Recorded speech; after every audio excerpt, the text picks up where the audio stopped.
స్వామివారి యొక్క అనుగ్రహం లేని మనం ఏది కూడా చేయలేని పరిస్థితి. శివుడు మనకు అడగంగానే అనేక రకాలైన కోరికలు నెరవేర్చేది ఆ పరమేశ్వరుడు. కావున ఎవరి యొక్క శక్తానుసారాన్ని బట్టి కూడా స్వామివారికి చేసే యొక్క అభివృద్ధి కార్యక్రమాల్లో మీరు కూడా పాల్గొవాలి. దానివల్ల మీరు మీ కుటుంబము మీ పిల్లలందరూ కూడా సకల సౌభాగ్యాలతో ధనధాన్యాలతో సుఖంగా ఉంటారు. స్వామివారికి చేసే యొక్క అభివృద్ధి కార్యక్రమాలు మా యువ గారు నరసింహమూర్తి గారు చాలా శ్రద్ధగా చెప్పలేనంత అమౌంట్ కూడా ఈ యొక్క గుడికి శాంక్షన్ చేయించారు.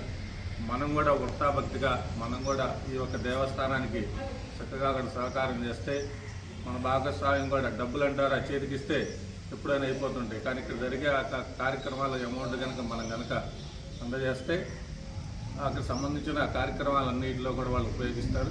కావున ఈ యొక్క విషయాన్ని అందరూ కూడా నన్ను గమనించి ఈ యొక్క స్వామివారి యొక్క అభివృద్ధి కార్యక్రమాలు మీరు కూడా పాల్గొవాల్సిందిగా కోరుతున్నాను.